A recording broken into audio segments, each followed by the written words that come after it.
at the conclusion of the meeting. So for those just tuning in for the first time, my name is Ted Tucholsky, Environmental Health Technical Specialist for DACAP, and we are on our 7th meeting now of the ATCP 72 Rule Right Advisory Committee. So today's agenda, we're going to finish up subchapter 5, which is basically going to take us to the end of the code. We do have at least 2 more meetings scheduled, May 28th and June 25th. July 30th will probably be just kind of some final thoughts, wrap up, maybe a continuation of some fees, but it looks like July will be the end of the committee comments and feedback from this initial proposed rule. So with that, we'll start with roll call. Obviously, I am here. Greg? Yes, here. Philip? Amy? Chrissy? Lori? Emily? I believe she said she'd be late. Melissa? I'm here. Hi. Brandon? I'm here. Corey? Greg? I'm here. Jason? I think I saw Jason on there. Yep. Jim? Yep, I'm here. Jason Hager? Trista? I'm here. Bill? I'm here. Andrew? I'm here. Jumani? And Dave. And then Reed and Mary Ellen are on. Is anyone else on that I did not call off? Just so we have record of you. Jason. Steve Lister from Sauk County. Hi, Steve. Okay.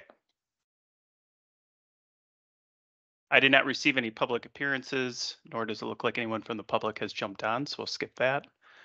Again, our timeline of where we've been and where we're going. Like I said, we're finishing up these 6 sections of the general provision subchapter 5. So we're looking at furnishings, equipment, and utensils, kind of that good repair, maintain clean, food and employee health, garbage and refuse, registration of guests, DIIs, death, illness, and injury reports, which is something we do currently in the pool code, which has been in there for quite a while. And then I believe is also introduced into the Rec Ed code. So we're looking to bring that into this code as well. And then lastly would be the closing criteria. Trista, you have a question? I do, yes. I had received a comment from another agent health department that had suggestions for the code. I wasn't sure when during our meeting is the appropriate time to talk about that.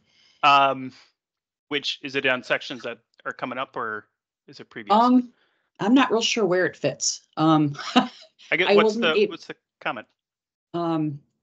They were talking about once somebody's licensed and they have their license or permit number, that they would be required to post that permit number on any online sites that they're advertising on, like the Airbnb, VRBO type thing.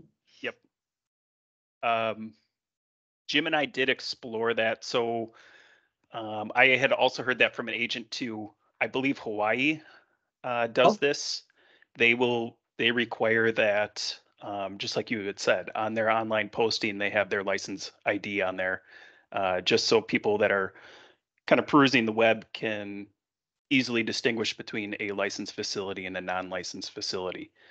I think there's some difficulty in getting those online vendors to comply with our rule.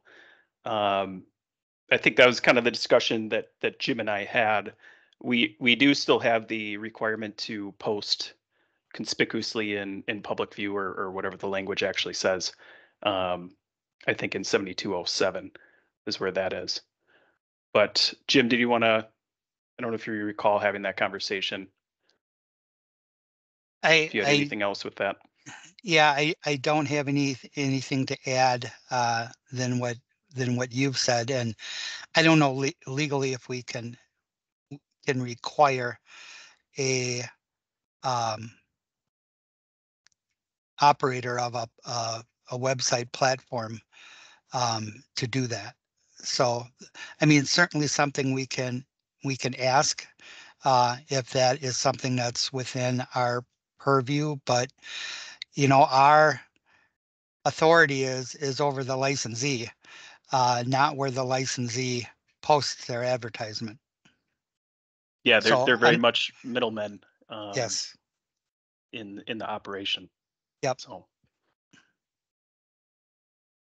but thank you for providing that feedback, Trista. Yes, that was something we had tossed around the idea on. If we were to propose a method of doing so that the responsibility is on the operator versus that third-party site, could we still provide that feedback? Yeah, absolutely. All right. Either my email or the rec box, Okay, and we can Sounds bring it good. up. Yeah, we can always circle back to that and try to see if we can put it into roll. All right, very well, thank you. Thanks. For our next meeting in May, we'll be talking about specialty lodging. So those are those kind of larger cabins, primitive type cabins that may or may not have water within the facility. They may have an outhouse somewhere on the premises. We're trying to capture that type of style of lodging to be in code, which currently is not. June, we will talk about fees. And then July, there may be a continued discussion on fees and then any type of final comments, discussions on our proposed draft. From there, it goes on to legal review, DACCAP reviews, public comment, etc. before we actually send it off for a final copy to the legislative groups to review. So that's kind of where we're at. And with that being said, we will switch over to the code language.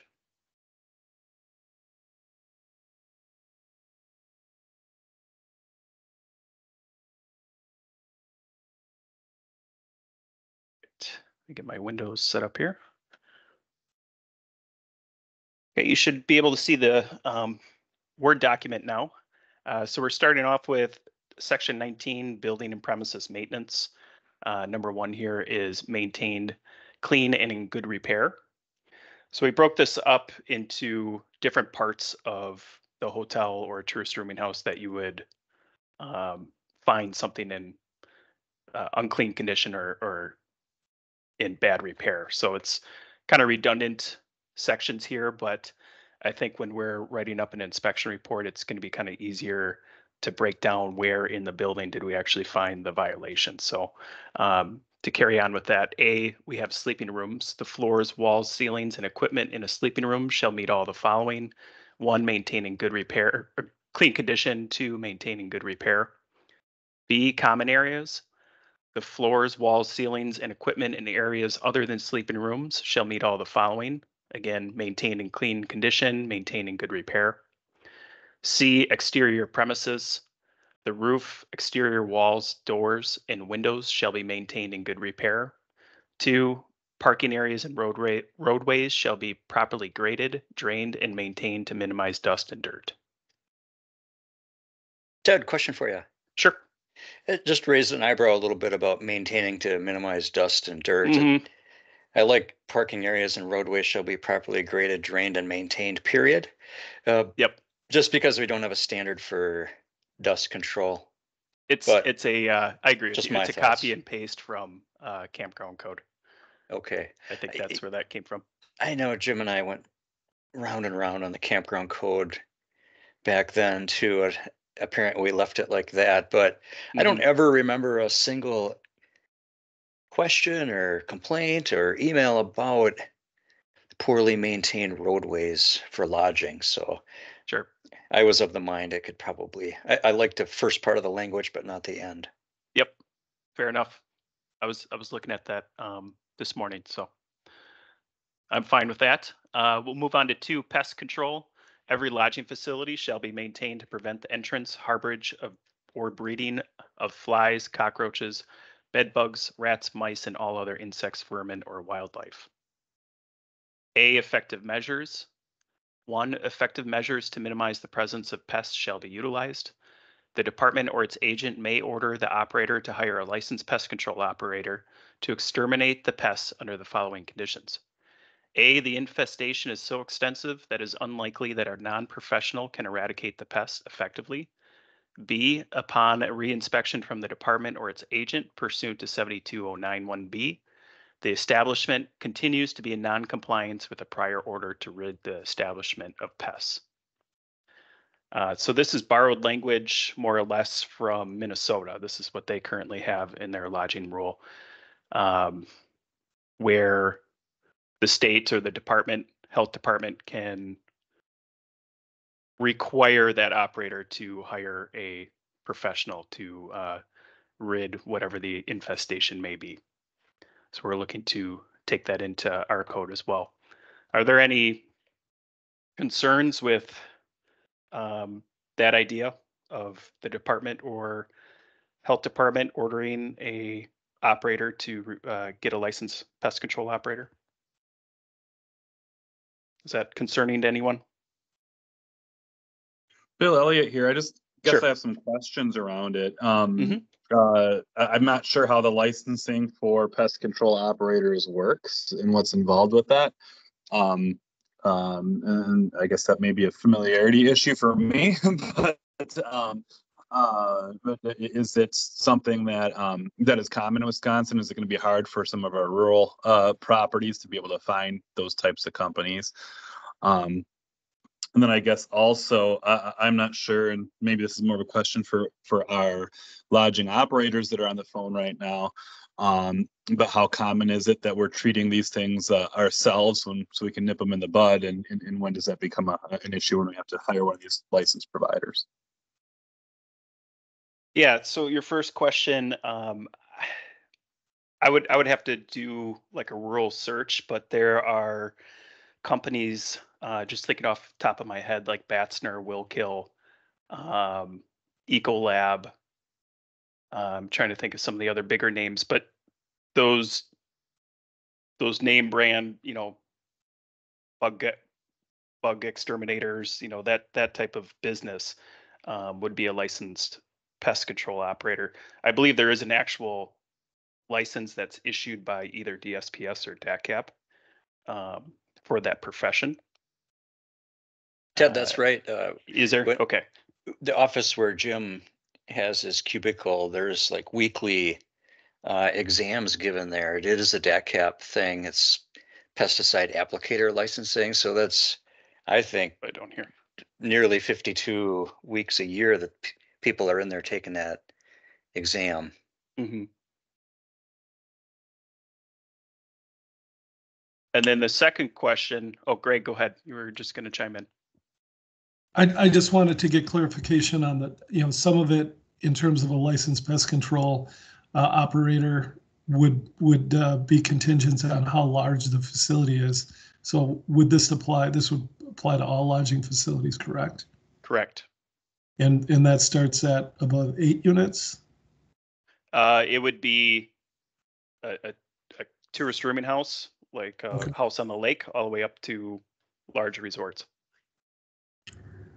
Yeah, and the only challenge may be in some of the more rural areas, getting someone that would agree to service just a single property or a smaller place. They may not be interested in that, as Okay. It's difficult to get. We had a contractor, one of the ones you mentioned, and we tried to change, and it was easier said than done. Yeah, and this is not really for the people that are doing a good job of controlling the situation themselves. It's the person that's trying to home treat and they really don't know what they're doing, and the problem doesn't get eliminated, and it's a continual problem. It's at some point you need to have somebody that knows what they're doing come in there to take care of the problem. We have no problem with people wanting to self-treat, as long as they can do it effectively. Is there a way to maybe consider wording that would be hone in on some of the problem areas, like if the inspectors have seen repeated issues, and repeated could be even 1 or 2 times, then engage, needing a licensed pest control agent that would be able to effectively take care of it. Greg, I would say if you have any suggestions to offer to, propose some language to Ted and myself, and we'll be happy to take a look at it and see how we can work that in. Okay. Bill, maybe you have some thoughts on that as well, but maybe we could craft something together. Certainly, I'll contact you offline, Greg. Okay, sounds great. Appreciate that. Thank you. Great, thank you for those comments. Hey, Ted. I believe there's a hand up. Okay, go ahead, Greg. Craig. So the gold standard for getting rid of them is the heat treatment for the bed bugs. I don't know if you have to be a licensed person to do the heat treatment. That's just for restricted use pesticides, isn't it? Yeah, I believe so. So maybe change that where it says licensed pest control operator to professional pest control company.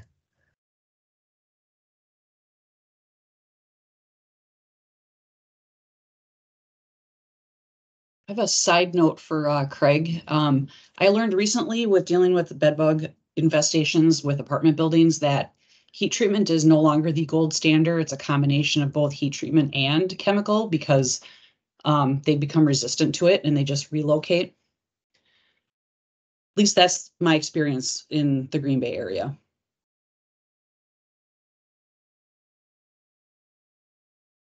Multi-pronged approach, I guess. So this, we'll kind of retweak this, obviously, and then Greg and Bill, if you have any feedback, we can work that in to make this better. But I think it's the step in the right direction because there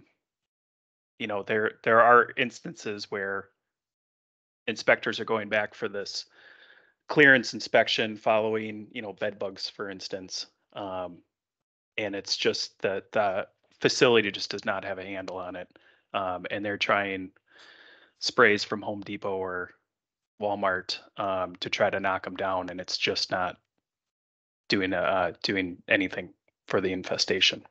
So the ability to have a professional come in and get a handle of it is kind of where we want to go with it. But definitely area for improvement on the wording there. 2A, opening to the outside shall be protected from the entrance of pests. B, all windows that can be opened in each individually keyed unit shall be screened using 16 mesh or finer material. 3, pest control measures shall be used in a safe manner. And 4, pest control measures shall be applied according to label instructions. B, restricted use pesticides. A restricted use pesticide shall be applied only by an applicator certified and licensed in accordance with State Statutes 94 and ATCP 29. Note, for bed bugs, when the presence of live or dead bed bugs, skin casts, eggs, or fecal spotting are identified in an individually keyed unit, it is recommended to perform an investigation in the rooms adjacent to the identified room and the rooms above and below the identified room. Just kind of a note for the operator or reader of this code. 4, hazardous substances. A, use. Chemicals, flammable materials, and other hazardous substances shall be used for their intended purpose and according to the manufacturer's directions stated on the container label. B, storage. 1, chemicals, flammable materials, and other hazardous substances shall meet all of the following. A, except as specified in sub D par D, stored in their original covered and labeled containers following safety data sheet storage instruction. B, stored in a separate secure area accessible only to staff except for chemicals used for utensil sanitization under 7220. C, stored in a secure location in an area that cannot contaminate food, utensils, linens, and single service or single use articles. D, working containers used for storing chemicals and other hazardous substances taken from bulk supplies shall be clearly individually identified with the common name of the material. C, disposal. Hazardous substances shall be disposed of in a manner and location as directed on the manufacturer's label or the safety data sheet by the local agency having jurisdiction over handling hazardous substances and the applicable sections of NR 660 to 670 as enforced by the DNR.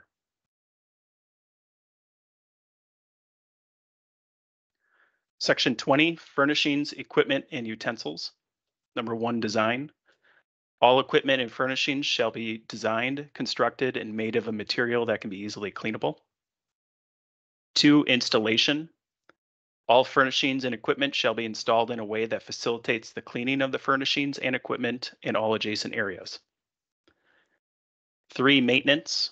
All furnishings, equipment, and utensils shall be maintained in good repair. 4, clean condition.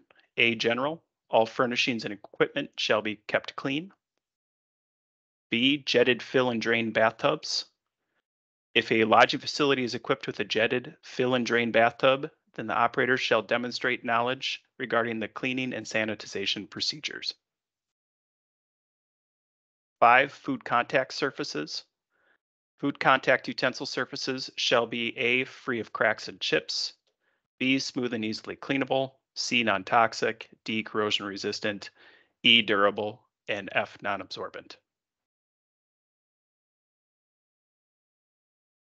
6, utensil washing and sanitization. A, methods. Except as provided under paragraph E, all utensils shall be washed, rinsed, and sanitized before being provided to a different guest. B, equipment. Utensil washing and sanitization shall occur using any of the following. A 2 or 3 compartment sink. 2, an NSF ANSI 184 certified residential dishwasher. 3, a non-certified residential dishwasher with a separate sanitization step performed in accordance with sub D C3. 4, an ANSI NSF 3 certified commercial dishwasher. C, procedure. Utensils shall be washed using a dish detergent, rinsed after washing and before sanitization, sanitized using any of the following methods. A, manual chemical sanitization using chlorine or bleach, iodine, quaternary ammonia, or another department approved sanitizer. B, mechanical hot water or chemical sanitization following the manufacturer's directions for use. C, any other method approved by the department. 4, utensils shall be air dried before storage. Any comments on the type of equipment or what needs to be done for wash, rinse, sanitize? Okay. So we have 2 options, either the operator is providing the sanitization or the guest is providing the sanitization. So D, we have operator provided sanitization.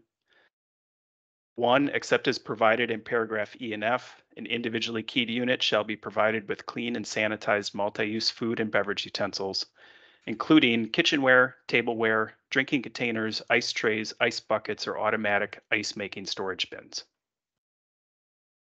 2, the person in charge shall be able to demonstrate full knowledge of their utensil washing, rinsing, and sanitizing procedures. E, guest-provided sanitization. If an individually keyed unit is not supplied with sanitized multi-use food and beverage utensils, the operator shall perform all the following. 1, any visibly soiled utensil shall be washed and rinsed pursuant to sub D C1 and 2. 2A, the operator shall provide a sign posted in public view with the following message. Food and beverage utensils have been provided in this lodging facility as a guest convenience. They have not been sanitized. It is recommended that you wash with detergent, rinse and clean with clean water, and sanitize utensils before their use.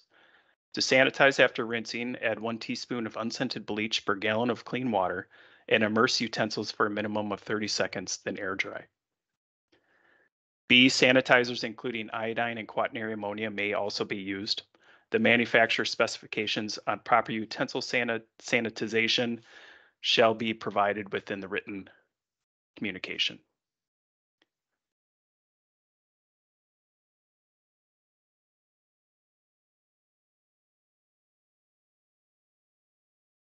The sign shall be legible and posted in a conspicuous location or provided with the check-in materials. Or the operator shall provide the means for sanitizing utensils on the premises. Chemical sanitizers shall be stored along with other cleaning products in the original labeled container and out of reach of young children. Chemical sanitizers may be stored at the office or other central location, but must be made available to the guest upon request. F, if an ice bucket is provided with a single-use disposable liner, the ice bucket may be cleaned with a spray sanitizer. G, the reuse of unwrapped or unprotected single-service utensils is prohibited.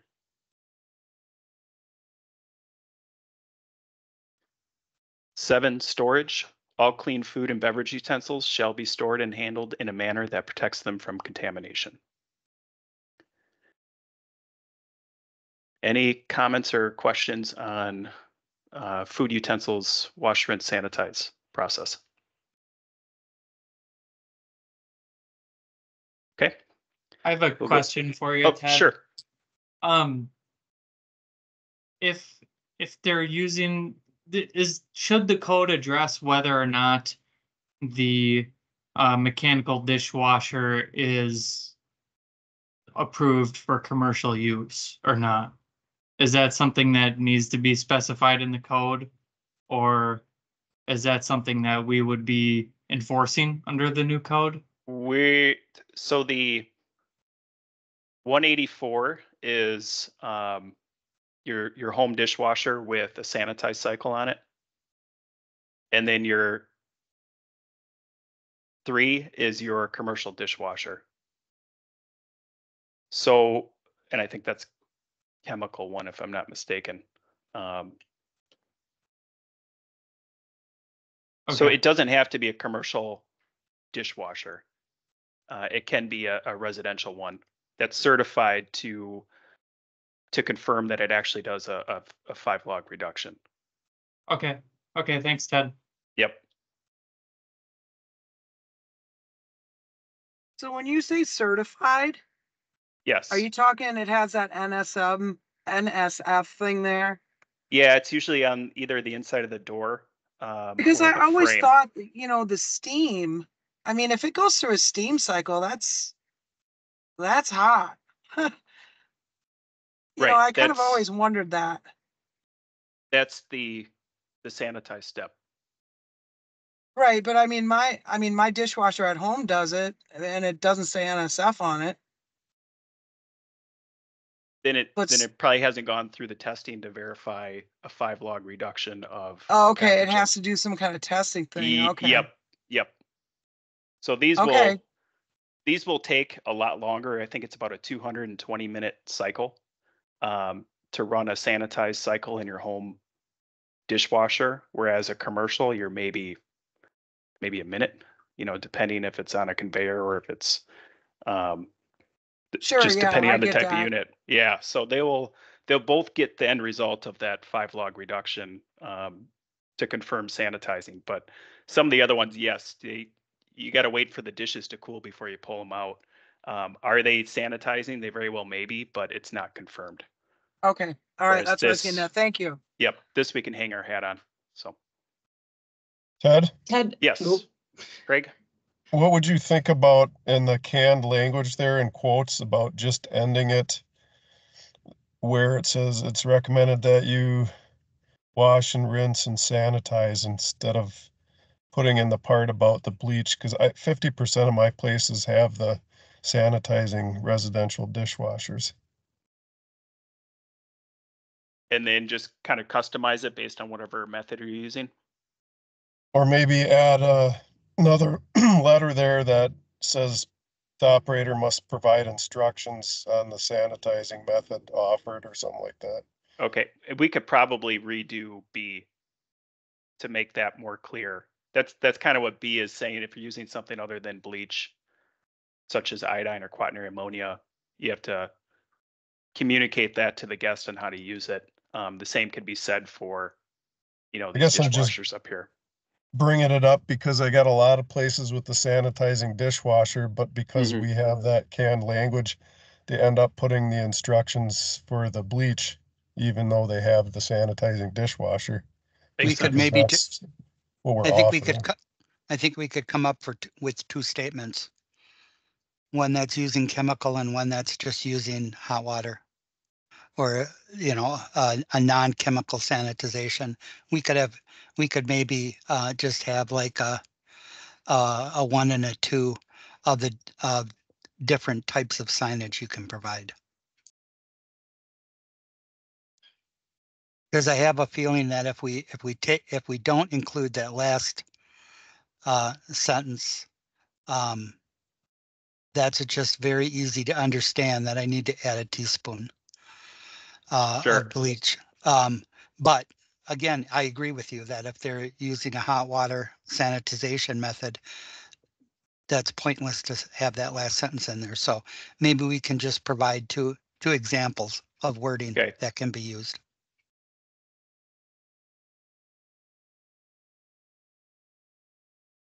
Okay. Thank you for that feedback. And again, we can reword and tweak that. B, cleanliness of linens. A, clean between guests. If provided, pillow slips, sheets, duvet covers, towels, washcloths, bathrobes, or slippers shall be laundered as frequently as they are assigned to a different guest and at least once a week for extended guest stays. I don't know why we put slippers in here, but for question for industry, are those disposed of after issued, or are they ever reused? Or does anyone even provide slippers?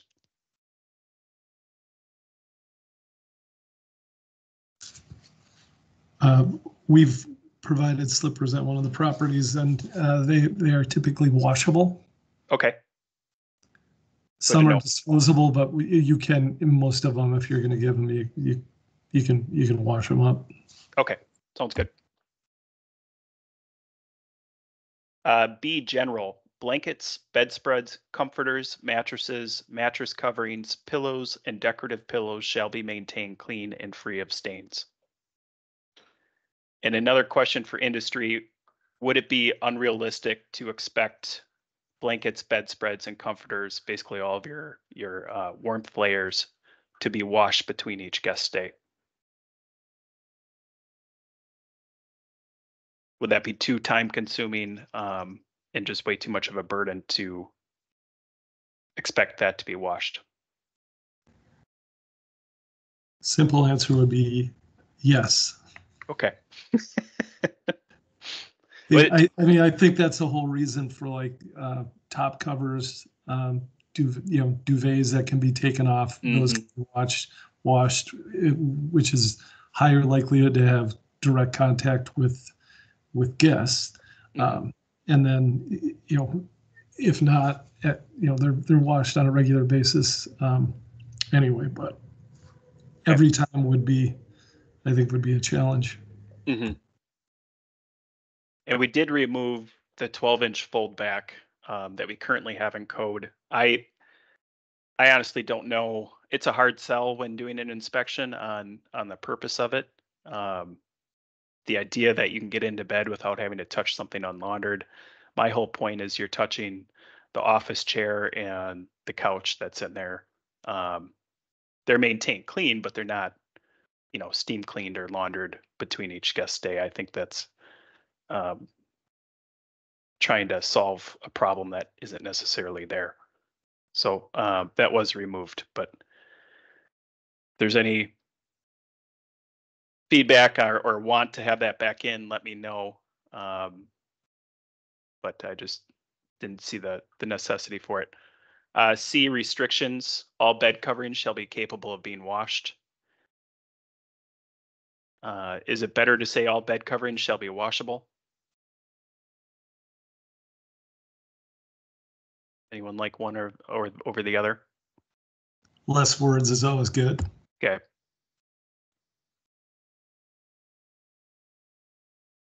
D, mattress coverings. Mattresses shall be provided with a non-absorbent pad that covers the entire sleeping surface or have an easily cleanable non-absorbent mattress surface.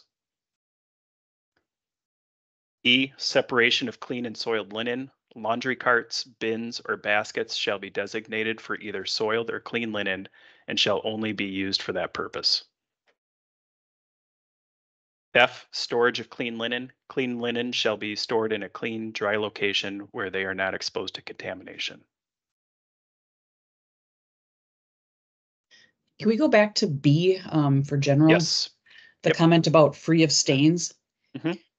I'm just wondering if there's a lot of room for interpretation on that, just because doing lodging inspections, I've seen my fair share of the mattress with like a wine stain because somebody missed the bedside table. Sure. Or it's just a really old building and they haven't updated in a while. I mean, there's going to be a lot of stains on mattresses. I'm just wondering, am I getting in the weeds too much, or is it reasonable to think as an inspector, I have the ability to say that mattress needs to be replaced? I guess that's kind of a question for industry.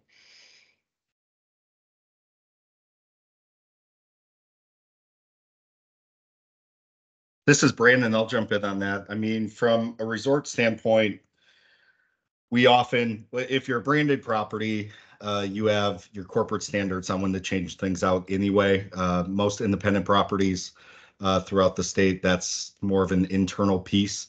I would agree that we have had historically, and I'm not just saying this because you're on the call, but we have had historically really good inspectors who utilize common sense and would have that conversation with us as operators to say, hey, this is something that I could see being a challenge down the road. Hey, this is something that I noticed. Very rarely will it be a situation, I feel, unless it's egregious, where the inspector is going to force us on the private sector to do something. I'm personally not opposed to having it in the rule, with that understanding, again, that there's some common sense that has to happen there as well. I will chime in. Our definition of clean means the absence of dirt, grease, rubbish, garbage, or other offensive, unsightly, or extraneous matter. Yeah, so if me, clean, I don't clean wanna, does it and free of stains is not needed, yeah, can I scratch that certainly too. would not want to push a room out to the public that has any of those things on it anyway. So I don't think that as operators, we're gonna put up a big push on that. But again, I think that definition relevancy is pretty important, Thad. So thank you for putting that on there. Is that better, Trista? It answers my question. Okay. And to be clear, I wouldn't order something out like that. No, Unless we were but dealing with bodily fluids or something, but right. I was just curious. Yeah. Thank you. Well, inspectors cover the spectrum though of different, I'll say, aggressiveness when it comes to enforcement. So True. we'll pull off free of stains. I think the definition of clean gets to what we want, and I think, like you had mentioned, Trista, the free of stains might be a little too subjective. Clean is already subjective enough, so maybe we'll just leave it at that. So again, thank you for that, those comments and feedback. On to food, section 21, 1 license, A, retail food establishment activities.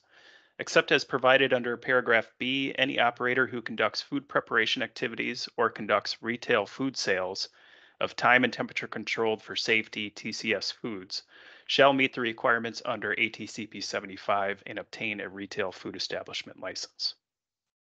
So just as a reminder, TCS foods are things that you would heat or keep hot or keep cold to prevent pathogen growth in those types of foods.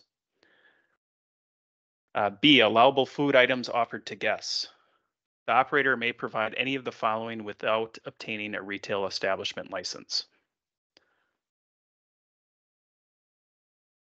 1, non-TCS prepackaged food items, including cookies, crackers, popcorn, pretzels, coffee, and other food items that do not require hot or cold holding for food safety. 2, dry spices such as salt and pepper. 3, grocery shopping as requested by the guest.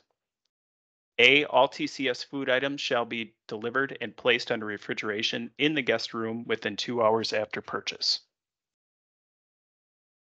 B, before food is placed in a guest refrigerator, the temperature of the refrigerator shall be 41 degrees Fahrenheit or below, and verified by using an approved temperature measuring device. Note, contact your municipal or county clerk in regards to providing alcoholic beverages.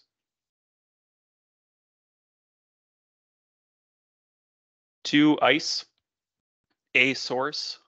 All ice used in a lodging facility for cooling drinks and food or food by direct contact shall be made from a potable water supply pursuant to 72.162.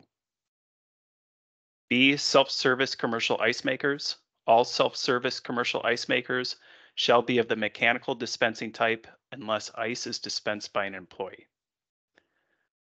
C, utensils used for ice. Ice tongs or ice scoops used by employees shall be properly stored on a clean surface protected against contamination. If stored directly in ice, ice scoops or tongs shall be stored with the handles above the top of the ice.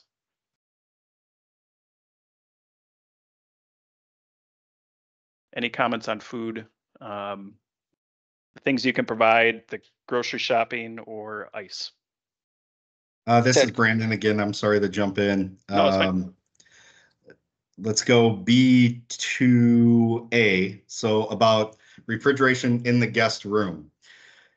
What is there verbiage that can be added in which maybe we would store those in commercial coolers if it's too big for the guest room? We can, yep.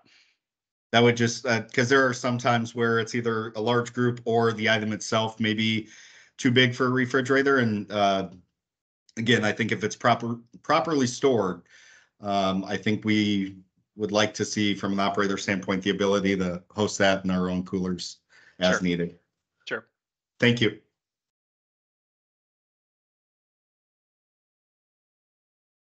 Hey Ted, it's Jason here at St. Croix County.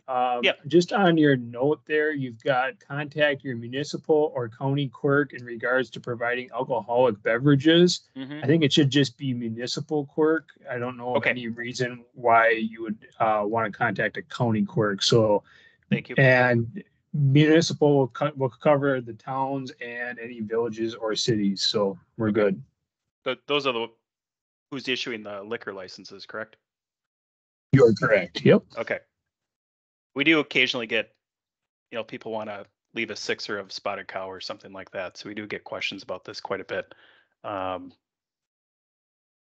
course, the Wisconsinism to throw this in here, but we figured direct them in the right direction for getting a permit if needed. So, and then Reed, I think did you chime in as well? I did, Ted. Thank you. 2B under ice. Is it somewhere else that the code would require that the self-service commercial ice makers be cleaned as needed, or is it appropriate to say that here that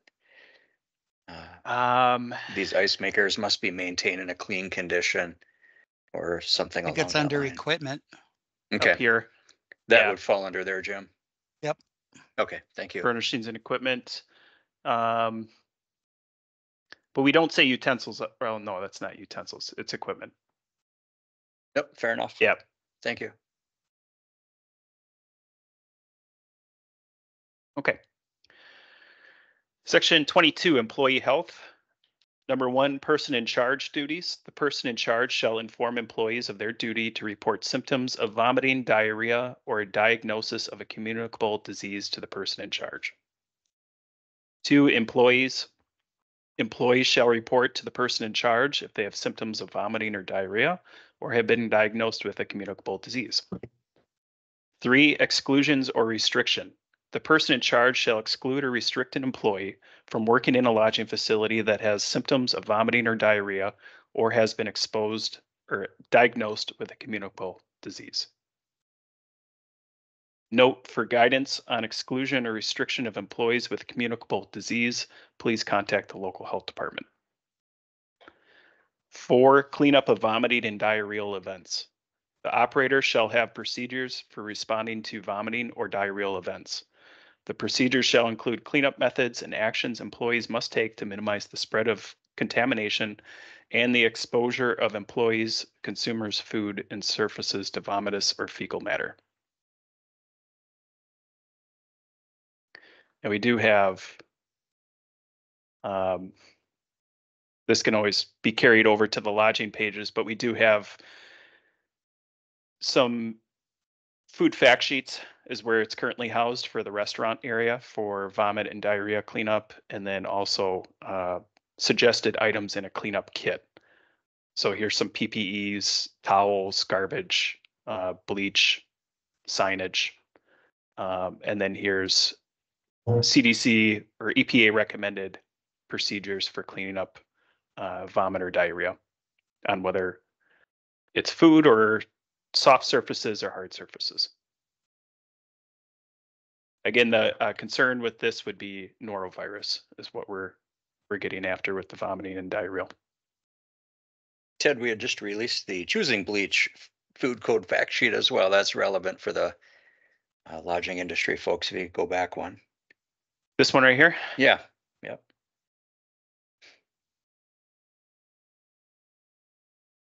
Look at that.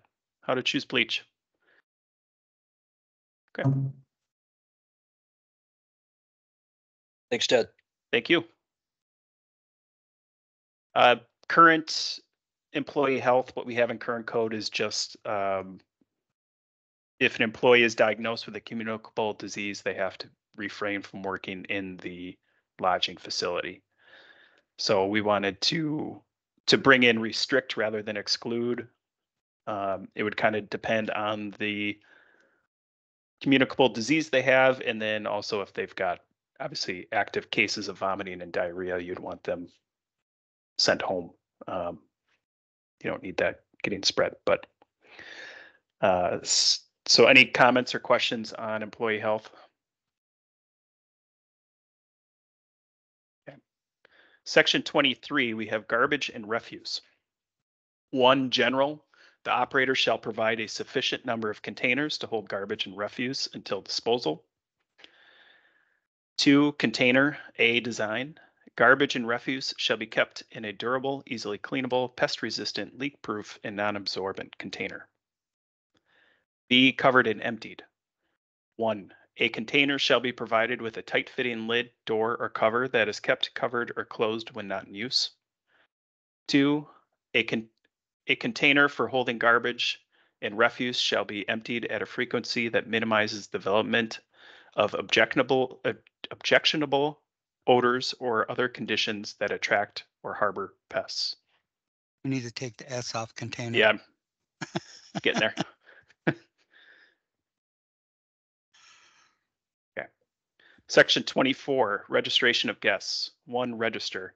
Each lodging facility shall provide a written or electronic register and include all of the following: the full name of the principal guest, the principal guest's contact information, including phone number, mailing address, or email, arrival and departure dates, number of guests in the party, and 2, record retention. The register shall be kept intact and available for inspection by representatives of the department or its agent for at least 3 years. Question for, I guess, industry here. I feel like the Airbnb and Vrbo users have a hard time with complying with this. For whatever reason, there seems like there's, I don't know if it's their company privacy laws or whatever it may be. I don't know if anyone can speak to that. If this is feasible or no, there's a lot of hoops to jump through with those online vendors. It's certainly information they collect. I mean, so it's definitely, it can be released. Bill Elliot may be able to speak to this a little bit more, but I know for our rentals as well, this is something that is extremely accessible and can be Okay. shared. Okay, that's good. Yeah, I can't tell you exactly what all they pass along to the short-term rental operators. I'm sure there's basic information. Like I can't tell you if it's a mailing address versus an email address or anything like that. But because I know some of the platforms really try to make sure that they're messaging each other throughout their platform and not independently reaching out, Right. which might make it a little bit onerous. But I'm happy to dig into that a little bit more and see what I can find out. Okay. Yeah, the reason we collect this and what we use it for and what I've used it for is for outbreak investigations, for doing Legionella assessments. You get a person, you have their last name, approximate date of stay, and you can find then by looking at the register which room they're in, and you swab that room and carry on from there. So that's all that it's used for, but it is an important piece. And we did bump up the retention from 1 year to 3 years, which with everything being digital, I think that's pretty easy to comply with. Ted, would you and Jim consider adding to this section the why you're asking for this, in case there's a in a note? note or in that sentence you're on, just that there's for follow-up purposes for Okay. outbreaks. That's why we want this information. Another reason from the code enforcement side, the right to rent law allows for the short-term rental operators to do 180 days per year. So some counties and towns are enforcing zoning requirements for that. So this would also help track how many days they've been there, or it's been used as such. Sure. Yep.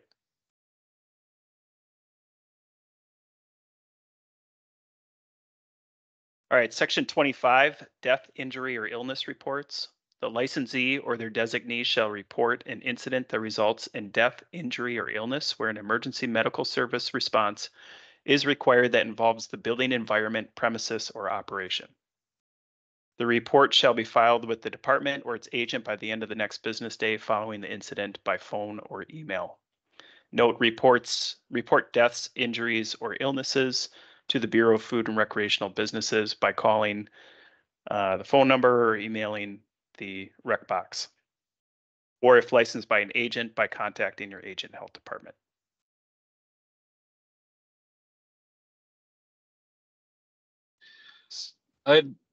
Sorry, this is Bill Elliott again. Yep. I'd really like to hear again from some of our operators on this. It seems to me like emergency responders can come out to facilities fairly regularly. Oftentimes, not most of the time, nothing because of what we did as operators, but because somebody's sick, somebody's elderly, whatever it may be. I'd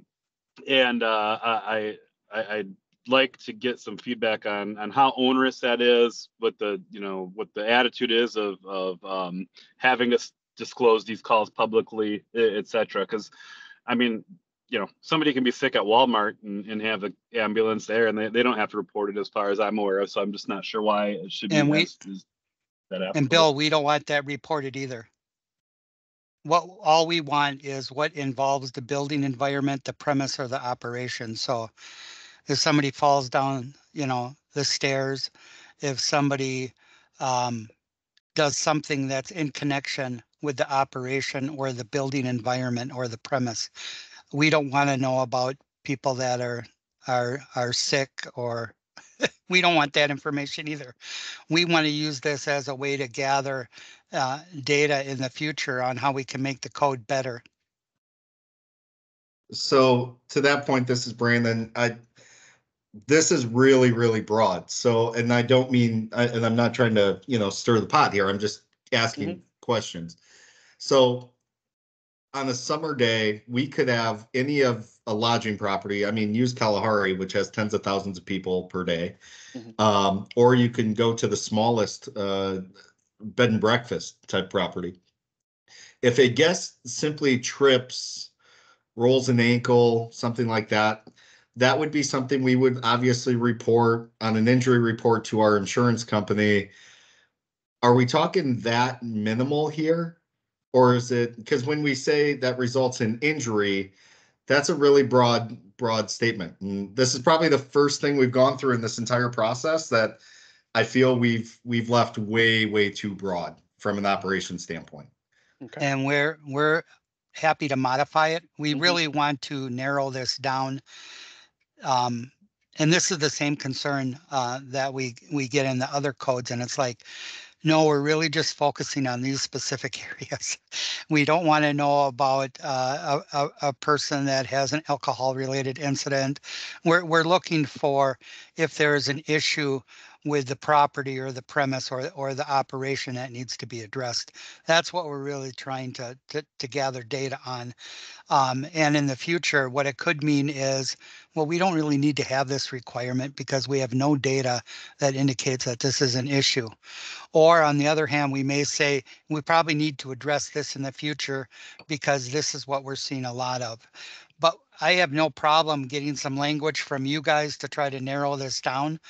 But that's what we tried to do when we said, we tried to keep it narrow by saying the building, environment, premises, or operation. If you think it needs to be more narrowly defined, we're happy to work with you on that. I know that I'm going to be joining Bill and Greg on the previous call that they're having, so that may be something that, if you don't mind, we could talk through and send back at that time as well. Absolutely. Sure. Yep. Okay. And again, it's only if EMS is called. Okay. So if it's something that you're just documenting as an injury report on your staff and it's minor and it doesn't require emergency medical services, we don't want to know about that either.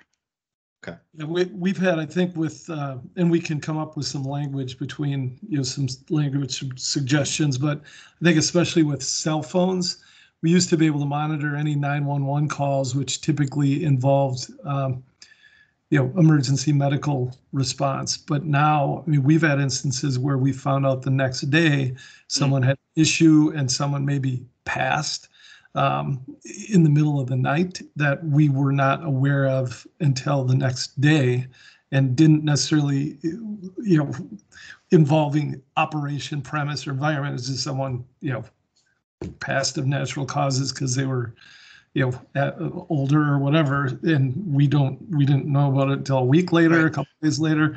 And the medical personnel is not willing in most instances to even give you any information. Right. And we don't want to know about that stuff either. No. So I think we can, because sometimes this gives, as Brandon said, some liberties to people that, an inspector that maybe is overly aggressive or interprets it different than we would, or hasn't listened to a conversation like this. And suddenly they're going, why didn't you report that? Because there was, someone had died in the hotel. So yep, I think absolutely. I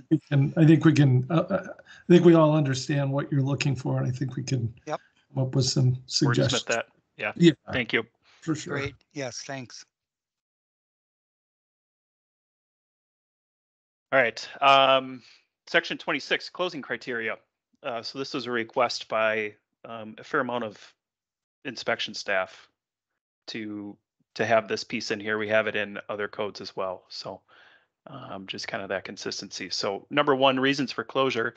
The operator shall close an individually keyed unit, lodging facility, or affected areas of a lodging facility where an imminent health hazard is present, including A, potable water, unsafe water supply pursuant to 72.16 2H1, which, as a reminder, is E. coli positive water sample. B, waterborne outbreak, confirmed waterborne outbreak pursuant to 72.163C. C, smoke alarm, absence of a required smoke alarm in designated areas pursuant to 72.18. C, carbon monoxide alarm, absence of a required carbon monoxide alarm in designated areas pursuant to 72.1812. D, fire alarm system, a non-operational fire alarm system pursuant to 72.18 as determined by the fire department, building inspection personnel, state fire marshal, or DSPS. D, pest control, the presence of live insects pursuant to 72.192. E, sewage disposal system pursuant to 72.173, a lodging facility with a sewage disposal system that is determined to be unusable by DSPS, their agent, or local zoning authority.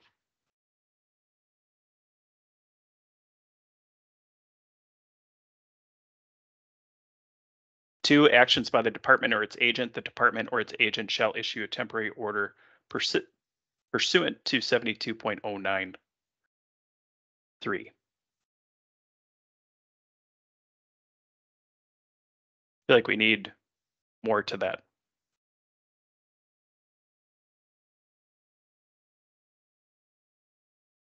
Yeah, it should say the department or its agent shall issue a temporary order for closure. Yeah. Pursuant.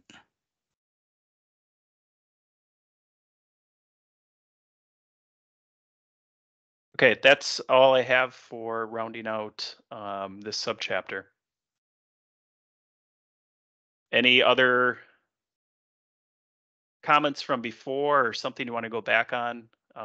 Again, we covered general cleanliness of the premises and also equipment. We looked at food, how to wash, rinse, and sanitize that, the expectations of either the guest or the operator, cleanliness of linens, and employee health.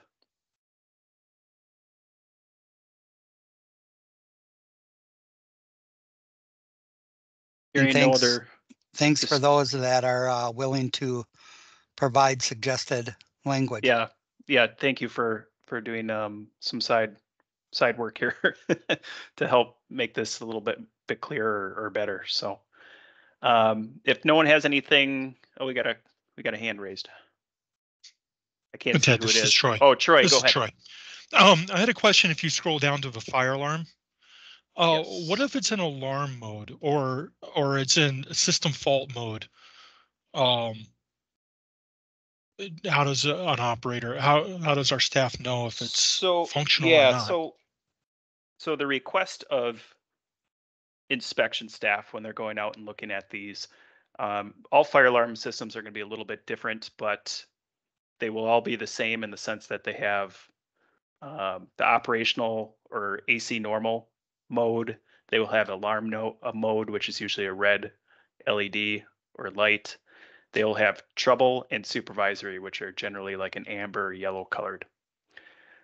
The direction to staff is if alarm, supervisory, or trouble are illuminated at the time of an inspection, the direction is to contact the local fire department or building inspection to alert them of the signal that's being thrown on the fire alarm system. It would be up to the fire department or building inspection to say, hey, this whole wing can't be occupied because of XYZ is wrong with the fire alarm system. That's where this would come in. It would be piggybacking orders off of a fire official and not us saying, oh, there's a supervisory, I think we need to close the whole hotel. Similarly to the POUT system, like I, for an example, I went to a motel. The drain field had obviously failed. It was soupy. It smelled. We called the local zoning person. He came out, the sanitarian. They ended up abandoning the drain field temporarily and used the distribution tank as a holding tank to keep them open. And health department piggybacked orders off of the POUTS inspector's determination. So that's kind of what E and D would do, is it's allowing us to put orders on that operation, but under the guidance of someone that's credentialed to look at fire alarm systems or handle pout systems. Does that make sense? Yeah, I think I'm following with you. Okay. So it would be a referral by us, but that's under our procedures or our instruction pins for our staff, not necessarily Correct. in the rule. Okay. Yep. Could you? There's like 2 Ds. Could you go on pest Oh, there control? are, aren't Could you there? just elaborate? Well, there's like, yeah, there's 2 Cs also. ABC. Yep. Could you just elaborate on the pest control, the presence of live pests? I don't have 7219 memorized, but could you elaborate on that a little bit? Live pests. Was this meant to say just bed bugs? Jim? Nope, I think we No? define what pests are. Let me look at my notes here for what pests are defined as. It's Pest not means box, it's not box elder bugs. No, means an It's animal or insect of public health significance that is a nuisance and may or may not transmit disease to the general public. Pests in this definition includes cockroaches, bed bugs, flies, mosquitoes, bats, rodents, and ticks.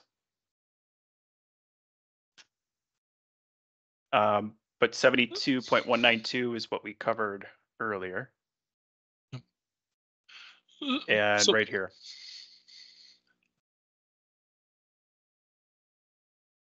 Maybe it should be the infestation of these items rather than just Okay, presence. yes, I'm agreed. not. Yeah, Is that maybe. kind of what you're saying? Severity Yeah. to it? Yeah, I was trying to understand. It's just because I see one cockroach, and I understand there's effective measures and all that. One does not Sure. generate that there's not effective measures. There can always be one, but on the closure order, it seemed more black and white. Mhm. Now we would issue a closure order for a room with bed bugs, even if it's evidence of bed bugs following a complaint. The problem is, Troy, if you see one live cockroach, there's, hundreds that you're not seeing. If they're bold enough to come out and you can see them, that's evidence of a problem. And that's what I was just curious about. If Mhm. even evidence of one, is that clear to? So any pest that is observed is temporary closure of that area. Affected area. I think we have to define it a little bit more. I wouldn't say if we found mosquitoes in a building that's not a grounds for temporary closure. So maybe we just have to define the specific things that we're talking about. Cockroaches, bed bugs, rats, mice, wildlife, definitely would be Mhm. reasons for concern. But not mosquitoes. Yeah, I mean, maybe we we've can had, take mosquitoes out of that definition. That must have been pulled from Department of Health or something. Not yeah, sure. yeah, maybe if we just take mosquitoes out, it's not an issue. I'm not sure I saw mosquitoes. I saw insects. It's in the actual Yeah, definition. okay. It's up top. I don't have Okay. that piece on here. That might It's have on my come from printed. Rec Ed. Is that where it came from? Okay. Might have.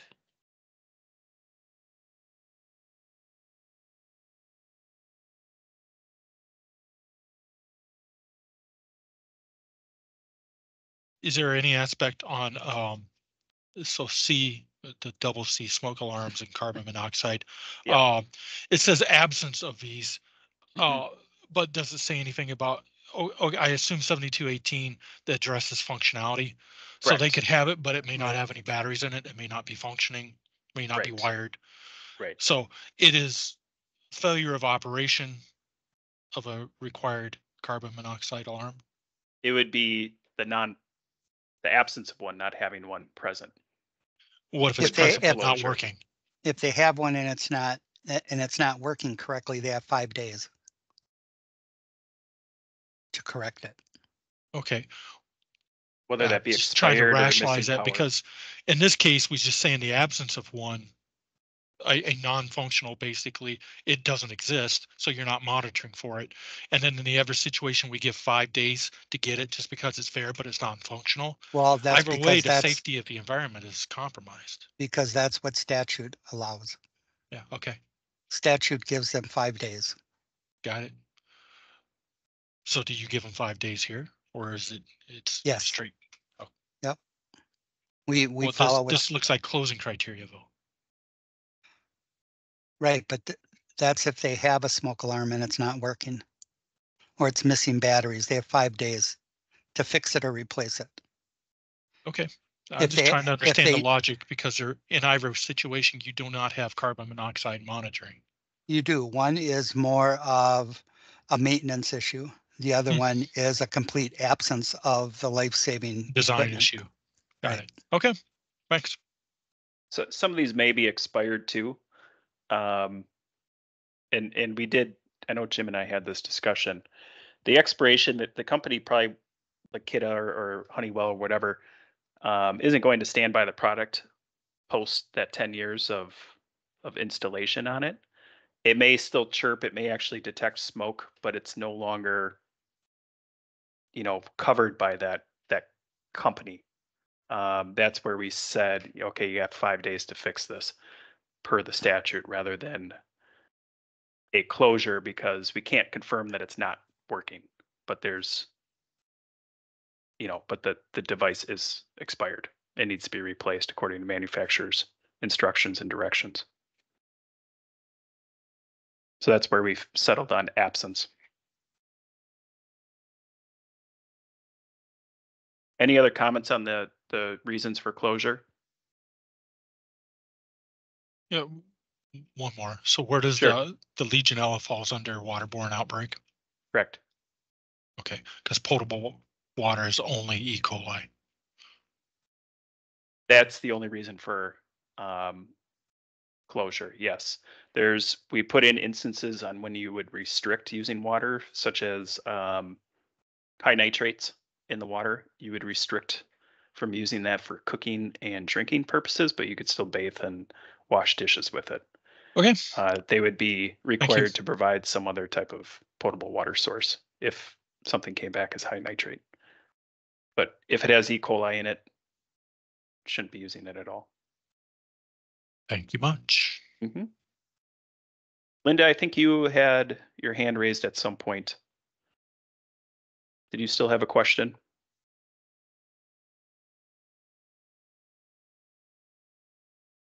No? Okay. Oh, now we got Bill. Go ahead, Bill. All right, thank you. This may be small, but I was looking at 72.21, the food piece, and I got a call from one of our members about a week ago. A small cabin, kind of a place up north. They got a few cabins on a lake, and she was really laying into me that the inspectors don't treat them fairly because the Airbnbs up there, supply some basic staples in terms of food.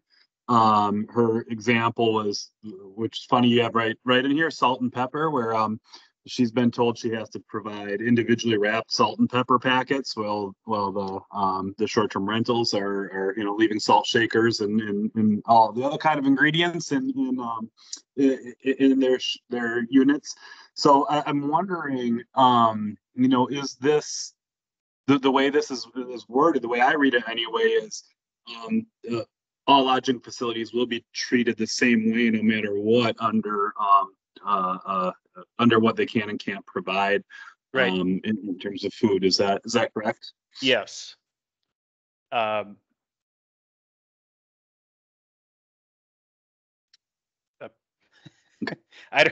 don't know how many people are. I've had talks with some counties about not being the salt and pepper police. Again, like I said before, you have people all over the spectrum on how they interpret. We're human, but some are a bit more aggressive over it than others. The main takeaway is we don't want a refrigerator full at come September, it's full of condiments and all this other stuff that people have left behind. If you're going to provide welcome baskets or gift baskets or whatever it may be, a prepackaged non-TCS food items is kind of the direction we want people to go with it. I know when I get somewhere, the last thing I want to do is go out and buy spices and coffee. It's nice when that's already there and provided. And no one's dying from it, from bulk spices. So Right. that's, yes, this is the expectation. These are everything that a tourist rooming house all the way up to resorts can provide without having to get any additional licensing for meal preparation or retail services. So sales. Okay, thank you for the clarification. I appreciate it. Mm-hmm. All right, I don't see any more hands raised or comments. So we will conclude the meeting here. Thank you again for the comments that were brought up, and the few of you are going to work on providing some clarifying language, and I'll look forward to that. You can send it either to my email or that rec mailbox. Either one works. So Thanks, Ted. thank you. Thank you, Ted. Oh, Linda, go ahead. Thank you, Ted. You're welcome. You can unmute yourself and let me know what your question is, Linda.